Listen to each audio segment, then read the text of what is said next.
Hello comrades, yes it's me, a Yorkshireman now living in Wales. Hope everybody's okay. Let me just do my pretend listening. Yep, what listening because I'm a politician. Right, so I'm going to go through a little bit of the second reply I got from Rebecca Evans. Rebecca Evans, let me just think. Rebecca Evans.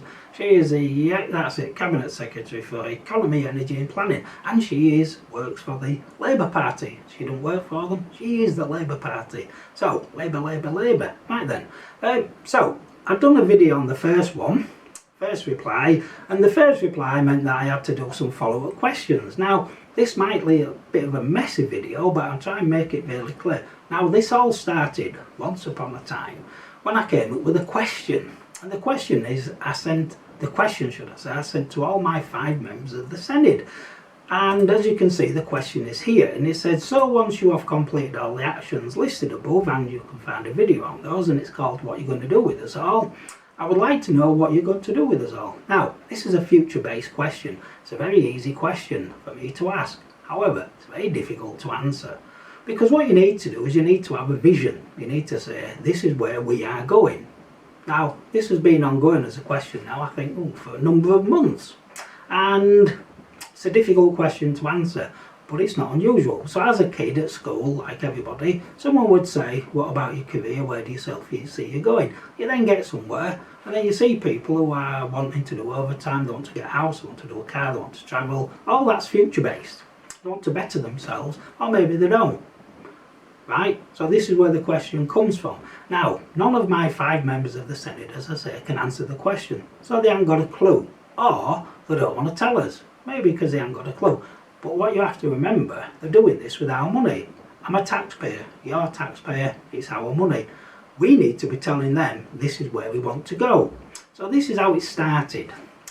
I then got sent the answers. Now, what I need to do, unfortunately, is I need to show you what happens when you start dealing with politicians and maybe other people. Now, I take full responsibility for what's happened because I should have got it in check and dealt with it there and then. I like questions which are simple and to the point.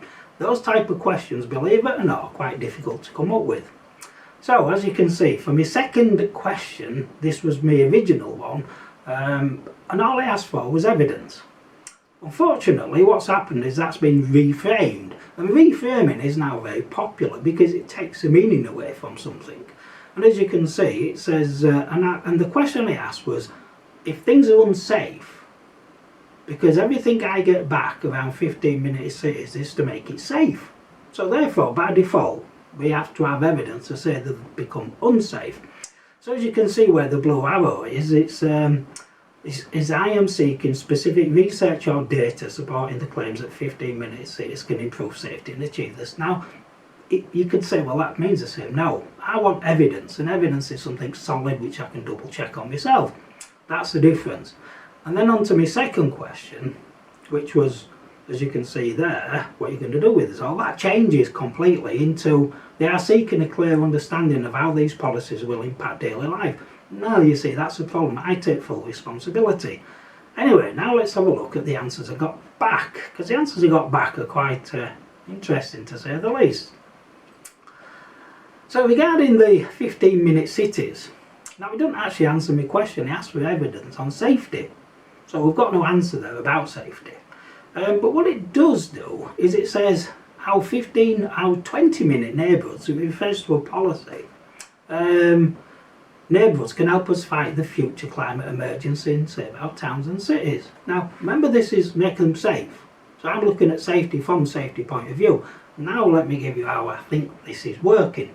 So it keep us safe from climate emergency and all that stuff, right? Now, let's just say you believe it, right?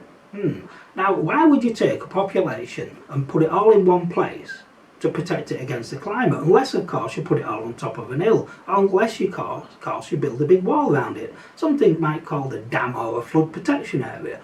But why would you put them all together? If you wanted to protect the population and keep them safe, you'd spread them about. Because the only thing I see here they're keeping us safe from is the climate, the rain and the wind. Now, common sense would also say, well, start building in a forest then to protect the wind with natural breaks. So So no, so I discount that as an answer. It's like a rubbish answer, isn't it? Climate emergency is what is causing us to feel unsafe. No, it's annoying, but it's not annoying because it's called the weather. Now then, so what else could it be? Oh, let me think. So could it literally also be that the police have failed to do the job, councils failed to listen to us, politicians let us down? Because when's the last time I saw, let me think, the climate stab people, rob people, abuse people, molest people, steal cars, break into houses? Never. I've never ever seen that. And that's why it makes no sense. Now in this, it also goes on about future generation. It's about protecting future generations. Right, okay, well let me scratch my head here. As a taxpayer, now generation, I'm a now generation taxpayer, I want to know now. The reason I want to know now is because the people coming behind me need to know where they're going to go.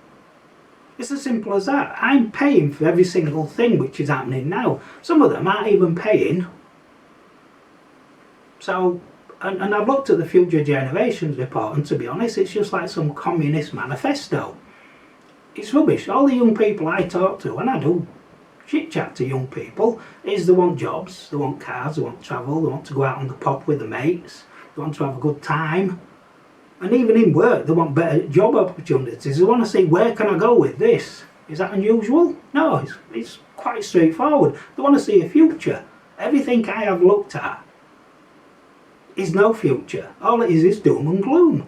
No cars, no travel, blah, blah, blah. So this actually, the answer I've got here doesn't answer. It's just a rubbish answer because it's a load of nonsense, to be honest. So even though it says a lot, there's nothing in it. And it don't get any better, because then it then goes to things like, so the second question, should I say, and this is what I'd ask, and again, count future policies. Now, the answer is bizarre. With regard to future policy impacts, I was clear in my previous responses, there are no plans to introduce the policies that were outlined. I'm like, what? So, you're not going to introduce road charging, even though legislation's there. Right, okay. So you're not introducing 15-minute cities, even though the concept's there and it's in Future Generations report. You're not going to get rid of fossil fuel boilers, but you actually are going to get rid of them. You're not going to go through decarbonisation, which is getting rid of fossil fuels. You have no plans to get rid of cars, but every other policy I've looked at says reduce car ownership. So you see, this is a problem you have with the current set of politicians. They genuinely don't know what they're on about, because they've never been put in the position of being asked the question. Because, as you can see, if I remember, I think Rebecca's having stepping down. Like a lot of politicians are going to step down, leave a lot of chaos. And to be honest, it's not on, is it? As a taxpayer, I need more information. So a little bit of a rant. The original letters, the full letters are at the end, and I might even just add in my original list of questions. But as you can see, I'm trying to do my bit. Right, I'm trying to do my bit to help everybody. Right, converts, thank you for watching. Have a good day. Sun's out now, so let's get that chin up, eh?